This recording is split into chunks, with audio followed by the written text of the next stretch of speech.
For more than 2,000 years, the ancestry of Cleopatra VII seemed like a settled question. She descended from Macedonian Greeks. Her family tree had been mapped. 12 generations of rulers before her, all traced back to one of Alexander the Great's most trusted generals. Case closed, or so historians believed. But when modern science finally reached into the ancient world to test these assumptions with actual DNA, it did not confirm the story. It dismantled it. Not because it proved Cleopatra was someone else, but because it proved that almost everything we used as evidence was built on a foundation of errors, misidentified bones, and gaps no one wanted to talk about. And the biggest gap of all sits right at the center of her family tree.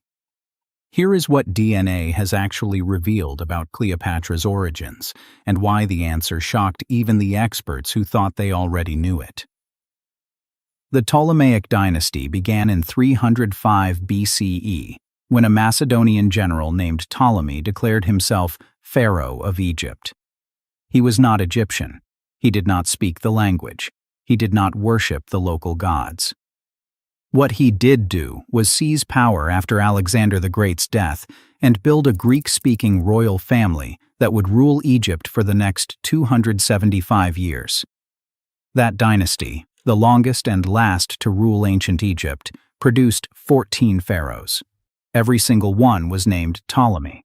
Every queen was named Cleopatra, Berenice, or Arsinoe. And to keep their bloodline pure, they married each other. Brother married sister, uncle married niece, cousin married cousin. This was not occasional. It was policy. Cleopatra VII herself married two of her own brothers, Ptolemy XIII and Ptolemy XIV. A normal person has 16 great-great-grandparents. Cleopatra had 6. The family tree does not branch outward. It folds in on itself, like a closed loop. So when scholars described her ancestry as Macedonian Greek, they had reason. The genealogical records, the ancient historians, the marriage patterns, all of it pointed to one conclusion. This was a Greek family, ruling from a Greek city, speaking Greek in their courts, maintaining their bloodline through ruthless intermarriage for nearly 3 centuries. The consensus felt like bedrock. But bedrock can have fractures, and the Ptolemaic genealogy has 2 of them, sitting in exactly the places that matter most. Cleopatra's mother has never been identified with certainty. The leading candidate is Cleopatra V, who may have been either a full sister or a half-sister to Cleopatra's father. But may have been is doing enormous work in that sentence. The ancient sources do not confirm it, and Cleopatra's grandmother on her father's side is also unknown. Ptolemy XII, Cleopatra's father, was the son of an unnamed woman, which is precisely why the Alexandrians of his own time called him Nothos, the bastard. 2 unknown women, 2 blank spaces on the family tree, and those blank spaces sit exactly where new blood could have entered the dynasty. As Cambridge classicist Mary Beard has said, the truth is that we simply do not know where Cleopatra's female ancestors came from. She was certainly of a royal Macedonian family, but whether her mother or any of her maternal forebears was Egyptian remains genuinely open. For decades, no one could resolve the question because the tools did not exist. You cannot determine ancestry from a coin portrait. You cannot read ethnicity from a marble bust. What you need is bone. What you need is DNA. And in 2009, the world thought it had exactly that. A BBC documentary announced a dramatic claim.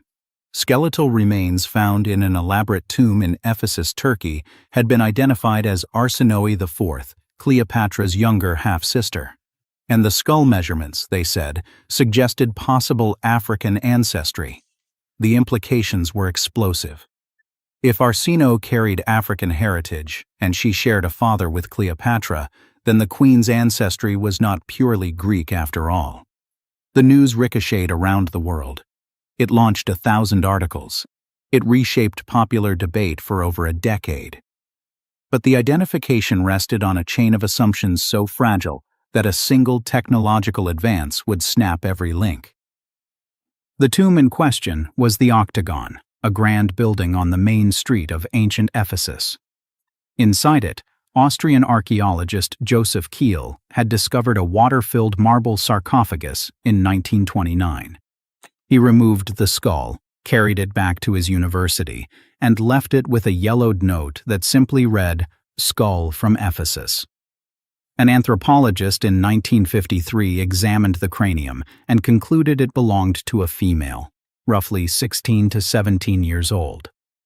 The octagon's architecture resembled Egyptian royal buildings. Arsinoe IV had been murdered in Ephesus in 41 BCE on the orders of Mark Antony at Cleopatra's request. The age seemed right. The location seemed right. The story seemed right. And so, for nearly a century, the identification held. No one extracted DNA. No one ran modern imaging. The hypothesis became established fact through repetition, not verification. And when the 2009 documentary used 1920s skull measurements to argue for African ancestry, it was building a racial argument on top of an unproven identification, on top of century-old methods, layer upon layer of assumption. Before we see what modern science finally revealed about these remains, if you are finding this investigation as compelling as we think it is, subscribe so you do not miss future stories where the evidence rewrites what we thought we knew. In 2024, an interdisciplinary team led by anthropologist Gerhard Weber at the University of Vienna decided to do what no one had done properly before. They brought the Ephesus skull into the Vienna micro-CT lab and scanned it at a resolution of 80 micrometers, roughly the width of a human hair. Every suture line, every growth plate, every tooth root, captured in 3 dimensions. Then they extracted milligram samples from the skull base and inner ear, areas where ancient DNA survives best, and sent them through a mass spectrometer for radiocarbon dating and genetic sequencing. The radiocarbon results came back first. The remains dated to between 205 BCE and 36 BCE. That window overlaps perfectly with Arsinoe's death in 41 BCE. The chronology still worked. Then the genetic results arrived. Weber described the moment plainly. Then came the big surprise, he said. In repeated tests, the skull and femur both clearly showed the presence of a Y chromosome. In other words, a male. The remains did not belong to Arsinoe IV. They did not belong to any woman. They belonged to a boy, between 11 and 14 years old, who suffered from significant developmental disorders. His skull was asymmetrical, his jaw was severely underdeveloped, his cranial sutures had fused prematurely. He could barely chew. Genetic analysis traced his ancestry not to Egypt, not to Greece, not to Africa, but to the Italian peninsula, possibly Sardinia. He was, in all likelihood, a Roman child. The study, published in Scientific Reports in January 2025, did not merely correct a detail. It erased the only physical evidence that had ever been used to argue for non-Greek ancestry in Cleopatra's immediate family. Every documentary that cited the Ephesus skull, every article that built racial claims on its measurements, every argument that extrapolated from a sister's bones to a queen's heritage, all of it undone by a Y chromosome that no one had thought to look for in nearly 100 years. And here is what matters about this finding. First, the evidence shows that a century of skull-based identification was wrong, not because the methods were dishonest, but because they were incomplete. A 1950s anthropologist examining a cranium by eye could not detect chromosomal sex, could not read genetic ancestry, could not distinguish a Roman boy from a Ptolemaic princess. Second, the evidence rules out the only genetic link that had connected Cleopatra's family to any ancestry beyond Macedonian Greek. Without the Ephesus skeleton, no physical evidence for non-Greek Ptolemaic heritage exists. Third, and this is the part that leaves historians uneasy, The finding implies that we have been debating Cleopatra's ancestry for decades, using evidence that was never evidence at all. The entire argument was circular. The skull was Arsinoe because the tomb seemed Egyptian. The tomb was Arsinoe's because the skull seemed female. Neither premise was true. Meanwhile, a separate line of genetic research has been quietly redrawing the map of ancient Egyptian ancestry altogether, and it makes the Ephesus collapse even more significant. For decades, many scientists believed Egyptian mummy DNA was simply unrecoverable. The desert heat, the embalming chemicals, the humidity inside sealed tombs, all of it was thought to destroy genetic material beyond retrieval. The potential preservation of DNA has to be regarded with skepticism, said Johannes Krauss, a geneticist at the Max Planck Institute, before his own team proved the skeptics wrong. In 2017, Krauss and lead researcher Verena Schwinnemann published the first reliable ancient DNA study of Egyptian mummies in Nature Communications. They sequenced genetic material from 151 mummified individuals recovered from Abusir el-Malek, a burial site about 100 kilometers south of Cairo along the Nile. While soft tissue yielded almost nothing, the bones and teeth were full of genetic material.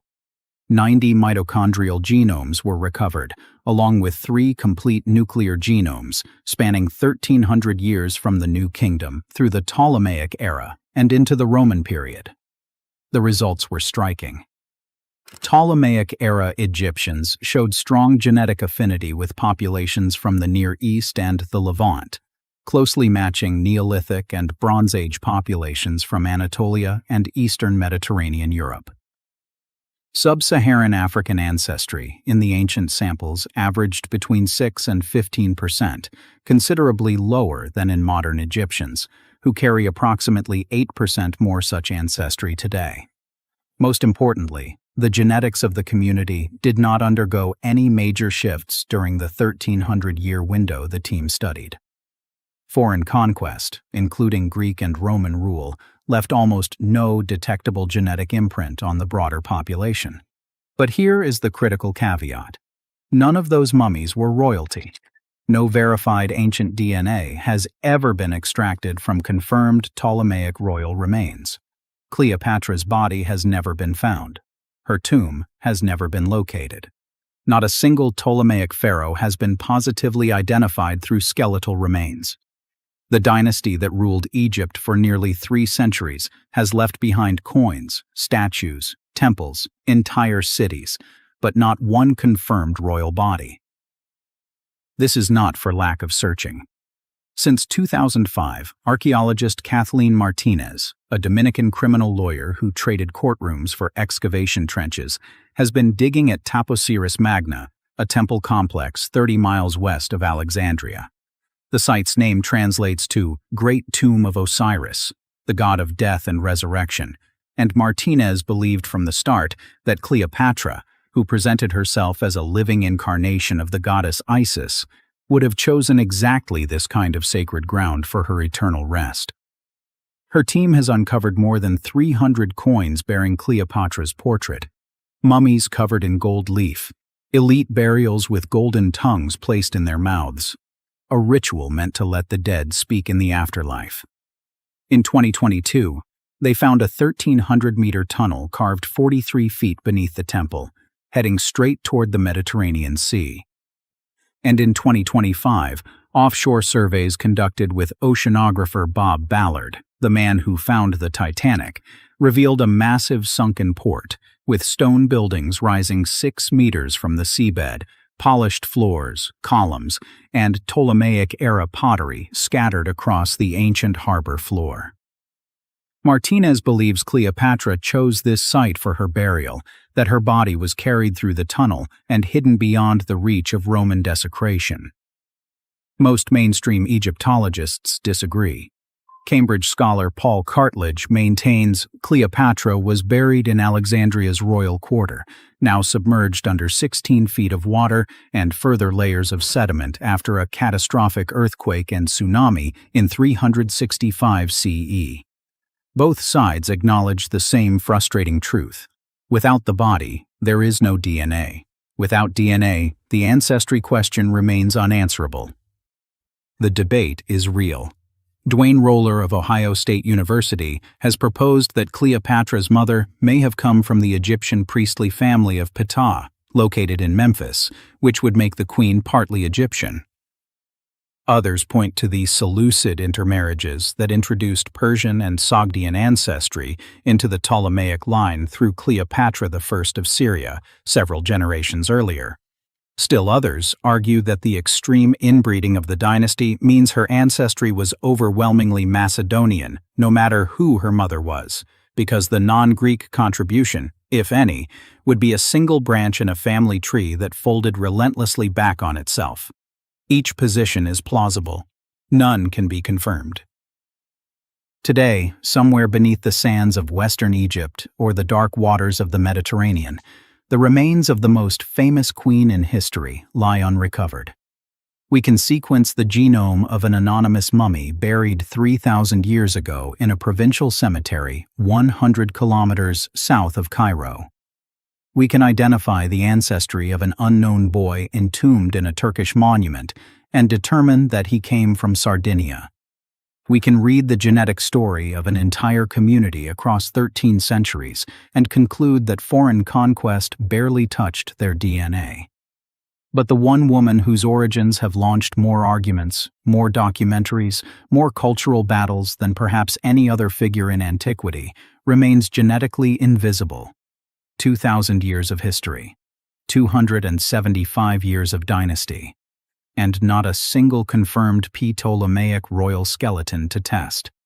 If you found this investigation into the hidden gaps of ancient history compelling, subscribe to explore more stories the evidence is only now revealing. Her coins survive, her temples survive, her legend, shaped more by Roman propaganda than by Egyptian memory, has survived for 2 millennia. What has not survived is the one thing that could settle the question: her bones. So here is what we are left with. DNA has not told us who Cleopatra was. It has told us, with devastating clarity, who she was not. And every assumption we built in her absence was never as solid as we believed. If we do find her tomb, and if viable DNA can be extracted after 2,000 years in the Egyptian climate, what do you think it will reveal? A queen who was purely Greek, or the first hard evidence that the dynasty's carefully guarded bloodline had been quietly broken all along?